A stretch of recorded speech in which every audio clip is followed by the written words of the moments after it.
매주 목요일 생활 속 환경운동을 생각해보는 시간입니다. 환경이 미래다. 부산 환경운동연합 전구슬 부장과 함께합니다. 안녕하십니까? 네, 안녕하세요. 예, 오늘 첫 인사드리네요. 잘 부탁드리겠습니다. 네, 저도 잘 부탁드립니다. 네. 자, 오늘은 어떤 이야기를 한번 나눠볼까요? 네, 제가 지난주에 한번 소개를 드리긴 했는데요. 네. 어제는 50주년을 맞은 지구의 날이었습니다. 그래요. 지난주에 지구의 날 기념으로 소등하기 실천을 저도 아이와 함께 좀 진행을 했었는데요. 네.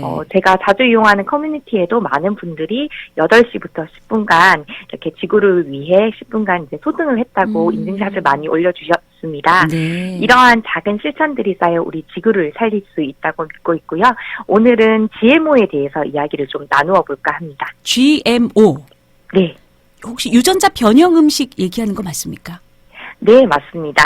유전자 변형 식품인 GMO는 생산성 향상과 상품의 강화를 위해서 유전자 제조업 기술을 이용하여 생산된 농산물로 우리나라에서는 GMO라고 많이 부르지만 공식 용어는 LGMO입니다. 네. 이는 미국 몬산토라는 회사가 1995년 유전자 변형 콩을 상품화하면서 우리에게 알려지기 시작을 했는데요. 여기서 유전자 변형이란 특정 작물에 없는 유전자를 인위적으로 결합시켜서 새로운 품종을 개발하는 유전공학적 기술을 말합니다. 네. 즉 어떤 생물의 유전자 중 수위, 병충해, 살충제, 제초제 등의 강한 성질 등 유용한 유전자만을 빼내서 다른 생물체에 삽입을 하고 새로운 품종을 만드는 것인데요. 이렇게 GMO는 식품 생산성과 질을 높여서 이를 통해서 식량난을 해결하겠다는 그리고 농약 사용량을 줄이기 위한 목적으로 상용화되고 있습니다. 근데 이제 유전자 변형 음식이 안전한가에 대한 논란이 여전하지 않습니까? 네, 맞습니다. 매일 수억 명이 먹지만 아무런 문제가 없다는 주장도 있긴 한데요. 하지만 GMO의 가장 큰 맹점은 위험성도 안정성도 제대로 입증되지 않았다는 점입니다. 아직 GMO가 인체에 어떤 영향을 미치는지 확실하게 드러난 과학적 증거는 없으나 충분히 의심할 만한 연구 결과들이 있습니다. 2012년 프랑스 칸 대학에서 발표한 연구가 대표적인데요. 2년 동안 GMO 옥수수와 제초제를 장기간 섭취한 지에서 장기 손상, 뇌종양, 유방암, 심장과 간 질환과 불임, 난임, 기형아 발생 등 각종 질병을 유발한다는 결과를 발표했습니다. 그리고 2015년 한 방송에서 아르헨티나 차코주에서 GM콩 재배 지역 주민들이 기형아 출산율이 급증하고 사망이 속출하는 사태를 방송에서 사람들에게 큰 충격을 주었는데요. 네. 아르헨티나 같은 경우에는 세계 최대 콩 수출국이고 차코주는 농경지의 90% 이상에서 콩을 재배를 하는데요. 문제는 이곳에서 GM콩을 재배하면서 발암 물질인 글리포세이트 성분의 라운드업 제초제를 광범위하게 살포하여 발생했습니다. 이때 전문가들은 GM콩에 살포된 가다한 양의 제초제가 기형아 출산, 암 발생 등의 문제와 연관이 되었다고 지적을 했습니다. 아니, 유전자 변형 농산물로 인해서 살충제, 농약 사용 감소 목적으로 이제 사용이 됐다고 말씀하셨는데, 네. 과다한 양의 제초제를 GMO 콩에 사용했다는 건 또 이해가 안 되는데요.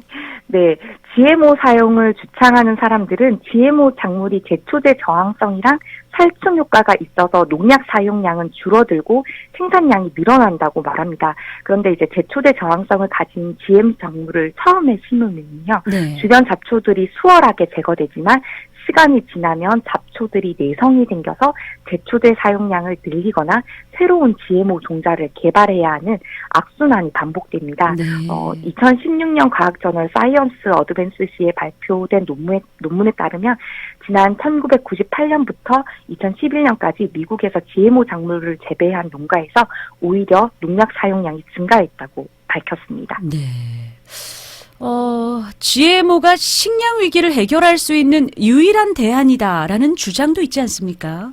네, 맞습니다. 2016년 6월 100명이 넘는 노벨상 수상자들이 그린피스에 GMO 그중에서도 특히 골든 라이스에 대한 반대 운동을 포기하라는 공개 서한을 보냈습니다. 골든 라이스는 유전자 조작을 통해서 비타민 A를 강화한 쌀인데요. 이 쌀 보급을 지지하는 이들은 골든 라이스가 기아로 고통받는 개발도상국 아이들을 먹여 살릴 수 있는 획기적인 대안이고 생산성도 높다고 얘기를 했는데요. 네. 그린피스의 반대로 출시가 지연되고 있다고 주장을 했습니다.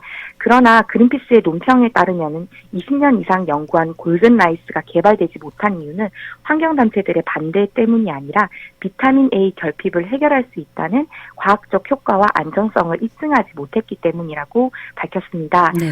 또한 국제연합 식량농업기구에 따르면 세계 곡물 생산량과 소비량은 사실 큰 차이가 없습니다. 다만 식량 부족 국가는 이를 살 돈이 없을 뿐인 거죠. 그래서 국제환경단체인 지구의 벗에서는 전 세계 기근과 영양 결핍을 해결하기 위한 더 값싸고 효과적인 대안이 GMO 작물을 재배하는 것이 아니라 소규모 농가를 중심으로 수출보다는 현지 소비를 위한 식량 생산 역량 구축, 농업 생태계 연구와 지원 확대, 농산연료 생산을 위한 대규모 농지 전환 중단, 그리고 육류 소비 및 음식물 찌꺼기 저감에 있다고 밝혔습니다. 네.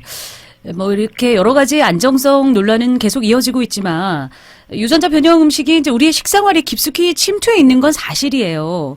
네. 근데 우리가 이게 GMO 음식인지 아닌지 알 권리는 또 중요하다는 생각이 들거든요.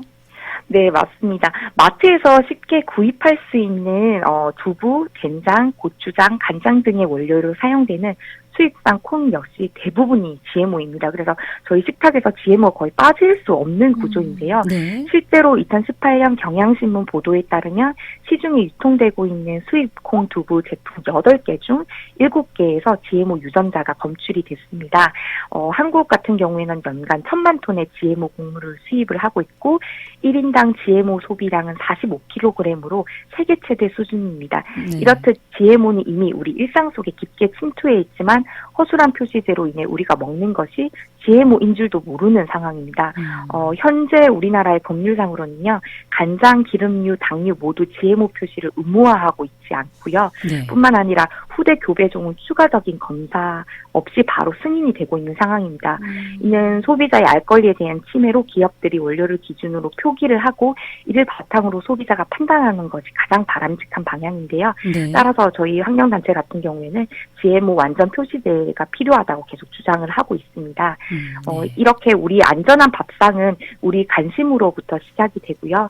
GMO에 대한 관심, 그것이야말로 소비자로서 당연히 가져야 할 권리를 위해 요구해야 하는 우리 첫 번째 발걸음이라고 할 수 있습니다. 네, 알겠습니다. 자, 오늘 말씀 잘 들었습니다. 네, 감사합니다.